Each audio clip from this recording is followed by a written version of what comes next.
तुम सियासी सेकुलरिज्म को मत मानो खुदा के लिए। क्या मिला तुमको? तुमने मस्जिद को खो दी सेकुलरिज्म के नाम पर। तुम्हारी हमारी शरीयत में मदाखलत की बात हो रही है। मेरे भाई बेदार हो जाओ, सिर्फ वोट डालने वाले मत बनो। किसी कौम के लिए 20 साल 30 साल 40 साल बहुत हो गया।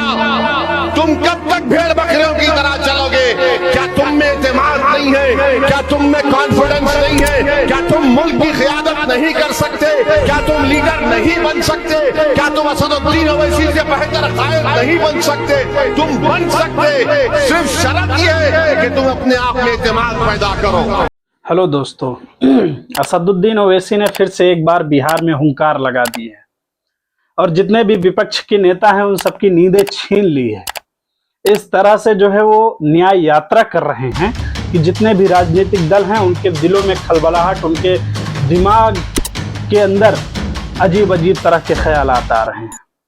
सोचने वाली बात यह है कि पिछले 2020 के इलेक्शन में असदुद्दीन ओवैसी ने 20 सीटों पर अपने प्रत्याशी उतारे थे, जिनमें से 5 कामयाब होते हैं और जो बाकी होते हैं उनको बहुत ही अच्छा वोट मिला था। कोई 20,000 वोट से पीछे रहे, किसी को 20,000 वोट मिला, किसी को 30,000 वोट मिला, किसी को जो है 5,000 10,000, ऐसे ऐसे जो करके तमाम अच्छे वोट, अच्छे मार्जिन से उनको वोट मिला था।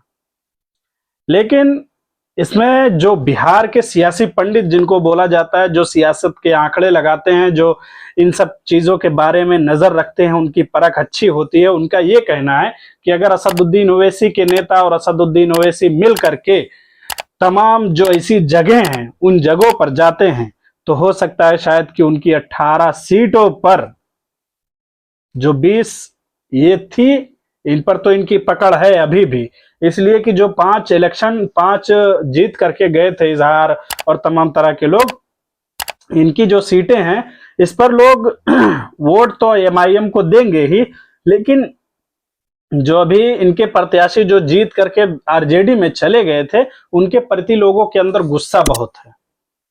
वो उनसे सवाल करते हैं कि हमने आपको एआईएमआईएम के तहत जिताया था, हमने एमआईएम को वोट दिया था और आपने जो है तेजस्वी यादव की पार्टी में जा करके हमारा मजाक बनाया है। इस तरह की बातें हो रही हैं। लेकिन सोचने वाली बात यह है कि अगर असदुद्दीन ओवैसी उन 5 सीटों पर फिर से मेहनत करते हैं, उन सब 5 सीटों पर जिन प्रत्याशी को खड़ा कर रहे हैं उन पर अगर फिर से मेहनत करते हैं, इसलिए कि इलेक्शन बहुत ज्यादा दूर नहीं है, हो सकता है अगले ही महीने हो, और जितने भी जो मैं 18 सीटें बता रहा हूं, जो बिहार के राजनीतिक पंडित होते हैं, जो इन सब के बारे में नजर परख रखते हैं, उनका यह कहना है कि असदुद्दीन ओवैसी को उन 18 सीटों पर कोई हरा नहीं सकता, इसलिए कि जो पिछली मर्तबा 20 सीटों पर इलेक्शन लड़े थे 2020 में, असदुद्दीन ओवैसी ने जो अपने प्रत्याशी उतारे थे उनमें से कोई भी ऐसा नहीं है कि जिसको वोट ना मिला हो। सब अच्छे अच्छे वोट लेकर के आए हैं और फिर जो है लोगों के सामने एक नजरिया बनाया है कि हाँ असदुद्दीन ओवैसी की पार्टी है, एक ऐसा माहौल बनाया है। और फिर देखने को यह भी मिल रहा है कि असदुद्दीन ओवैसी का माहौल बना हुआ है माहौल, उनके माहौल बनने में कोई कमी नहीं आई है। अगर 18 सीटों पर आ जाती है तो वो भी कैसे आएगी, क्योंकि पिछले 2020 के इलेक्शन में मैक्सिमम 5.5 लाख वोट एमआईएम के प्रत्याशियों को मिला था। और अगर इस तरह से एमआईएम के नेता और विधायक और जो है जो वहां के मंडल के लोग हैं अगर मेहनत करते हैं तो हो सकता है शायद ये आंकड़ा बढ़कर 15 लाख तक पहुंच जाए। और जब 15 लाख पहुंचता है तो फिर उसके बाद कोई किसी को रोक नहीं पाएगा।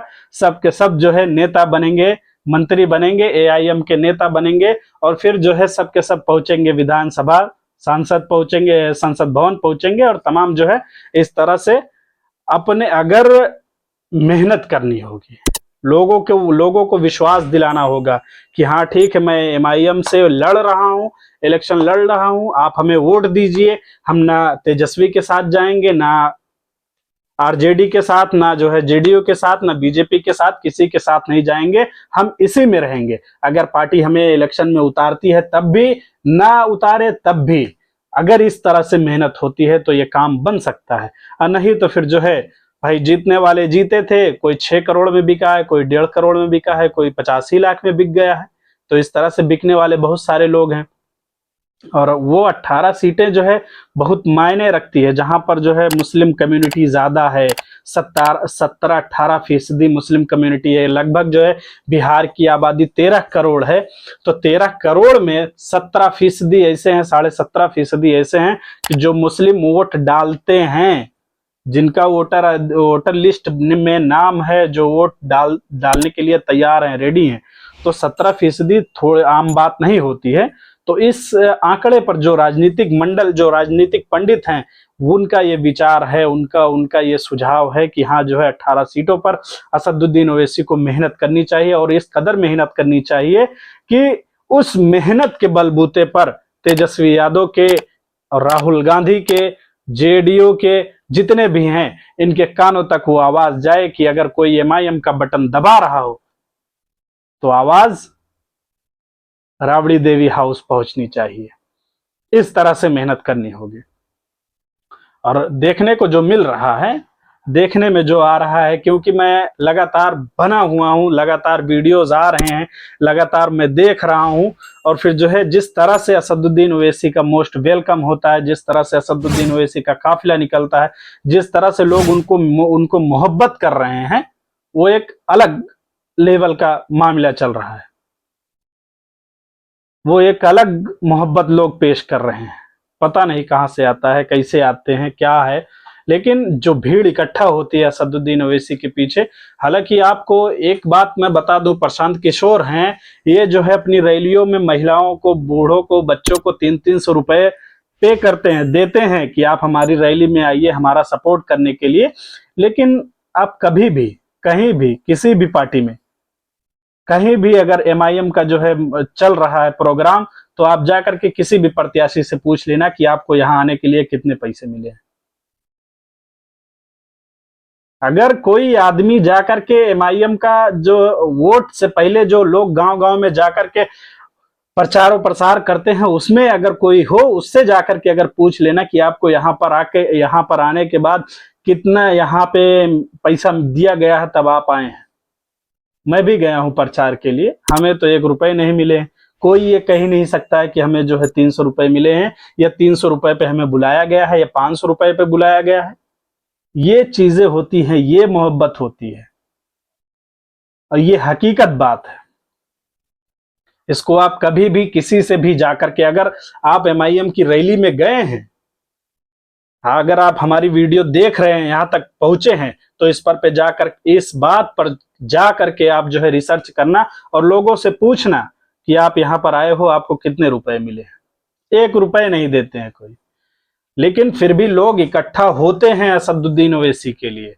उनकी जो मोहब्बत है लोगों के दिलों में, वो एक अलग जुनून है। वो मोहब्बत नहीं है, वो जुनून है, जिसको कहते हैं कि अगर ये चीज हमें दिख जाए तो हम उसके पीछे चल देते हैं। ऐसा नशा है असदुद्दीन ओवैसी। तो उम्मीद यही है कि जो राजनीतिक पंडित हैं, उनका यह कहना है कि 18 सीटों पर जो है जीत सकती है। लेकिन हम और असदुद्दीन ओवैसी और तमाम जो लोग हैं, वो कह रहे हैं कि हम 24 सीटों पर इलेक्शन जीत रहे हैं। लेकिन जीत रहे हैं, अच्छी बात है। असदुद्दीन ओवैसी की रैली चल रही है, उसमें जो है लोग मेहनत कर रहे हैं, हो सकता है शायद जीत भी जाएं। जीत और हार अल्लाह के हाथ में होती है, ये कोई कंट्रोल नहीं कर सकता है इसको। बहरहाल अगर जीत जाते हैं तो फिर जो है एक अलग तरीके का माहौल बनेगा हिंदुस्तान के अंदर, एक अलग तरीके से जो है बिहार का बदलाव होगा। बिहार के लोग एक अलग तरह से पेश आएंगे। ये नहीं होगा उनके साथ कि अगर वो गुजरात जाते हैं तो वहां जो है उनको मारा जाएगा, वो मुंबई जाते हैं तो वहां जो है महाराष्ट्रियन भाषा ना बोलने पर उनको प्रताड़ित किया जाएगा। ऐसा फिर नहीं होगा। ये चीज जो है तेजस्वी यादव को भी खटक रही है, राहुल गांधी को भी खटक रही है। क्योंकि आप ये देख लेना, जिस जगह पर एमआईएम अपने प्रत्याशी उतारेंगे, चाहे जिस जगह पर उतारें, जो मैं बार बार कह रहा हूं कि 40 सीटों पर इलेक्शन लड़ने की तैयारी में है, कोई कहता है कि 100 सीटों पर, लेकिन 40 सीटों का जो है आंकड़ा आ रहा है अभी तक। तो उस जगह पर चाहे तेजस्वी यादव हो, चाहे राहुल गांधी हो, चाहे पासवान हो, चाहे जो हो, अगर ये उतारते हैं कैंडिडेट, तो ये मुस्लिम कैंडिडेट ही उस जगह पर उतारेंगे। ये चीज आप देख लेना, और ये चीज नोटिस कर लीजिए, लिख लीजिए, आप नोट कर लीजिए कि वहां पर मुस्लिम कैंडिडेट ही रहेगा, क्योंकि लोहा लोहे को ही काटता है ना। तो मुस्लिम और मुस्लिम के खिलाफ खड़ा होगा मुस्लिम। तो ये चीज जो है, ये बहुत सोची समझी साजिश है। इस पर जो है लोगों को सोचना पड़ेगा कि हमें किस तरफ जाना चाहिए। बहरहाल मैं इन्हीं सारी बातों पर अपनी बात को खत्म करता हूं, और उम्मीद करता हूं कि आपको हमारी बातें पसंद आई हो, और अगर पसंद आई हो तो हमारे चैनल को सब्सक्राइब करके हमें हौसला दीजिए। धन्यवाद।